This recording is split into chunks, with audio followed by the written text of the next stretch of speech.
So, good morning on Wednesday on Azamara journey. We are at sea today, but that doesn't mean there's nothing to do. I'm off to see the captain on the bridge, so you can come with me. And then after that, we've got the captain's brunch. So come on, let's go and see the captain. Captain Toledo, thank you so much for the opportunity of meeting on the bridge of the very beautiful Azamara journey. We have not been on a cruise before, so for us this has been a fantastic experience, I have to say. But I'm really interested to talk to you today about what brought you to a career in the Merchant Navy, because this is a unique opportunity. You got a master's degree in navigation and maritime transport. Why did you want to be at sea? Was there some childhood dream? Good morning and thank you for your words. It's a pleasure to have you with us, and I'm glad you are enjoying the cruise on the ship. You find her beautiful, I think she is, and thank you for the compliments. And yeah, I think it's something that came since I have memory. I don't know why, perhaps because I was living in a city very connected to the sea. The only way to get out or in that city, and the mail and the provisions and everything was coming by sea. So perhaps that was what triggered my interest to become a seafarer, right? And perhaps it comes from there, but it's what I can't remember. Yep. I wanted to do this since I can't remember. And then you did your degree and you chose to join cruise lines rather than go into the cargo side of the Merchant Navy. Was there any particular reason for that? Well, first I was attracted to this. Well, I had different moments in life that I was attracted to this or that within the Merchant Navy. But at a certain point I was attracted to the cruise ships. I did just a short period on a cargo ship when I was a cadet, and I realized that was not for me. I preferred something else, and then I joined cruise ships, and I spent all my career on cruise ships. It's different. It's a very particular sector within the Merchant Navy, and it's very particular. Yeah, as I said, you have to have the how to say, the profile, but more than that, the will to deal with people and to be all the time dealing with people. Yes, 24 hours a day, right? So, people like me. Yeah, well, you're great. You can have very complex ones. You don't know me yet. So, yes, I'm on a cargo ship.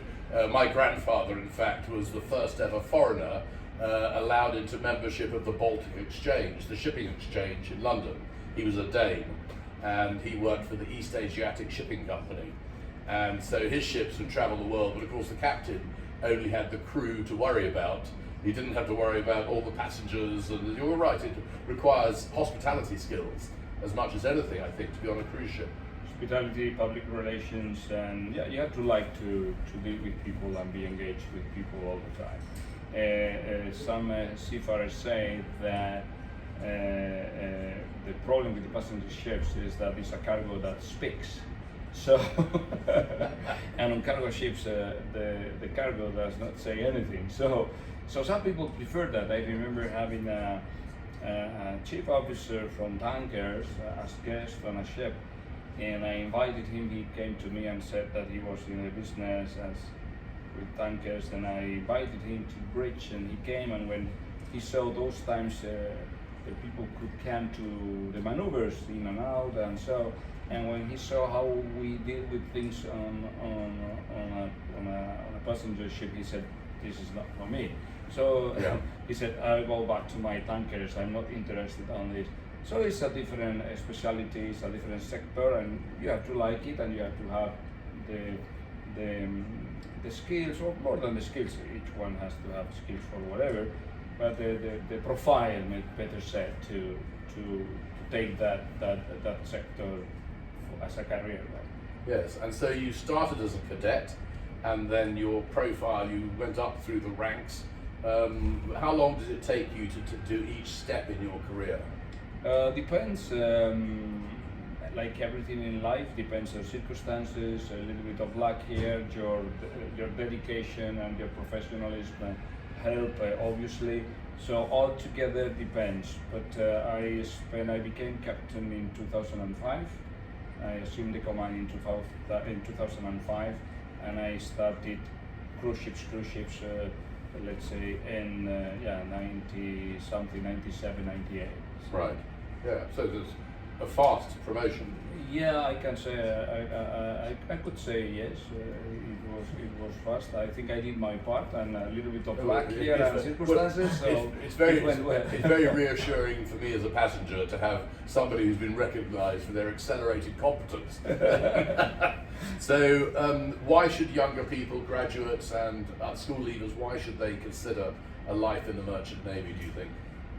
Again, it's a matter of what you want to do and if you like it.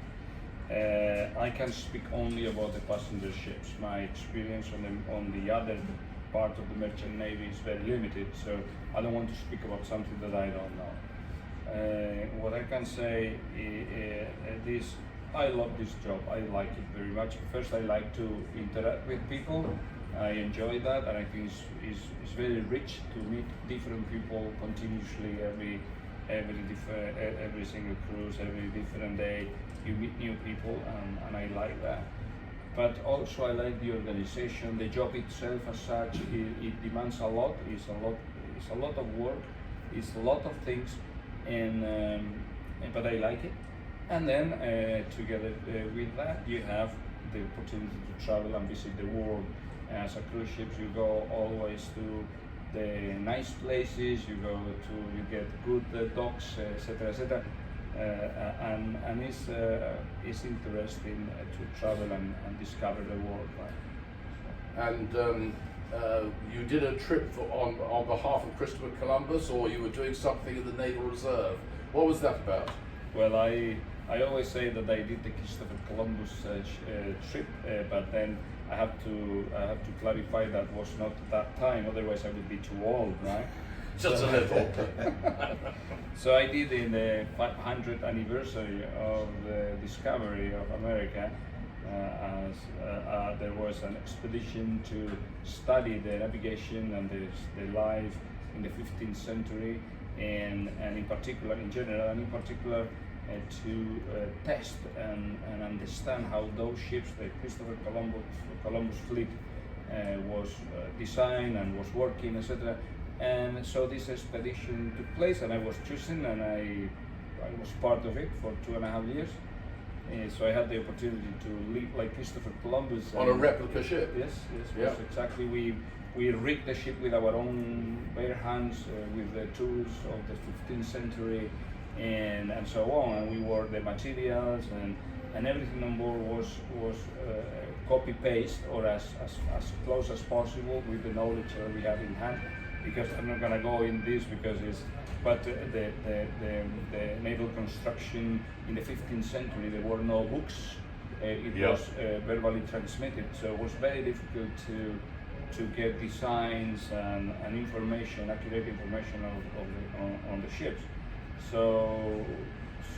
But within those limitations, we tried to copy those ships, and it was a very interesting experience. In fact, last year we went to a shipyard or a craft yard in France where they're building a replica of the ship again. And there are no guidelines other than them imagining how it was done. Yes. And it's like a 6-year project to build the ship, all from wood. Absolutely amazing. Absolutely amazing. It is, and every year is more difficult. There have been many replicas through history, right? Yeah. For the 400th anniversary, there were replicas. There is always, because it's an amazing adventure, right? So, but every day is more difficult because it's more complex to find exactly the same materials. For the project that I was involved with, it took I think, if I remember well, close to 20 years all together because they were even growing the trees that could be the same one, the same type of trees, wood for the shapes, and to find the materials, and to find the specialists, the carpenters to build those kind of ships. There are no There are no people specialized like in the old times, so it's more and more difficult to build those ships again.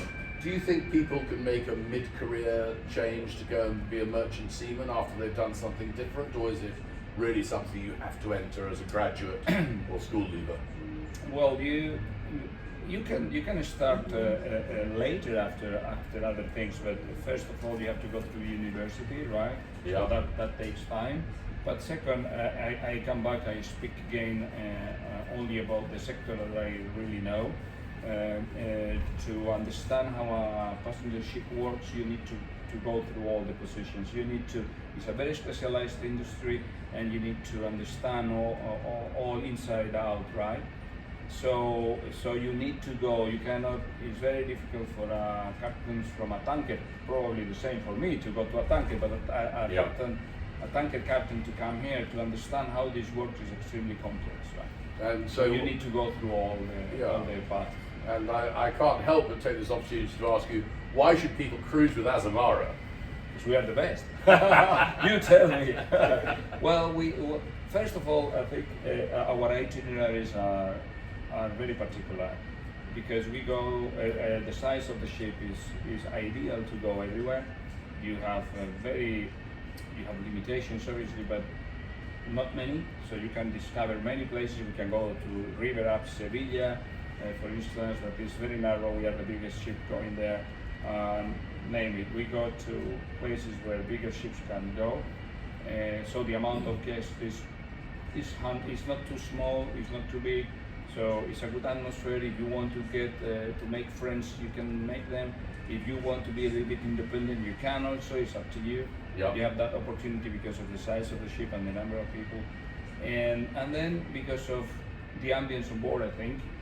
We try to be very friendly, to be very relaxed. We try to make you feel like home, and you see the friendliness of the crew and the smiles. Yeah, you really notice that. So that's what I would say. We try to be different from other companies where rules are, and the people work more like robots or military style. Even if I'm in the reserve and I have my military side. I believe on good relationships and close relationship between guests and crew and among the crew also. Yeah. So we try to create this ambience that is a little bit different from others. Well, the people who persuaded us to come with them have cruised with Azamara on several occasions. And what's interested me as I've gone round the ship, talking to passengers, because the Inquiring Cat is ambushing people left, right and centre. And what's interesting is the amount of people who have repeatedly come on Azamara, who recognise each other from previous Azamara journeys. So the Azamara family concept really sort of has some resonance, has some truth to it. And I was also interested, because this is our Virgin cruise, our first cruise, how does this ship compare to other ships? And people who've cruised with other lines seem to be very loyal to the Azamara brand. Yeah, they'll say, oh, I went on this one, it's very nice, but I come back to Azamara because. And I think it's a fantastic testimonial. There's nothing like repeat business being your best testimonial. Glad to hear that. So we're very glad to have discovered you. Glad, thank you, and I hope you keep traveling with us also. Yes, I have a meeting with Tina to discuss the Antarctic expedition. Oh yeah, I'll see you there then. You heard about it. Yeah. Antonio, thank you so much. My pleasure. Thanks Really so much. kind of you to give us the time. Thank you. So here's a perfect way to start the day with a nice Bloody Mary, and we're at the back, boys, here, aren't we? Cheers, Godfrey. Cheers. Cheers. And we're looking out at the back of the ship. Look at that. We are doing 17 knots, according to the captain, which I can eat breakfast at that speed. That's not a problem. How deep is the sea?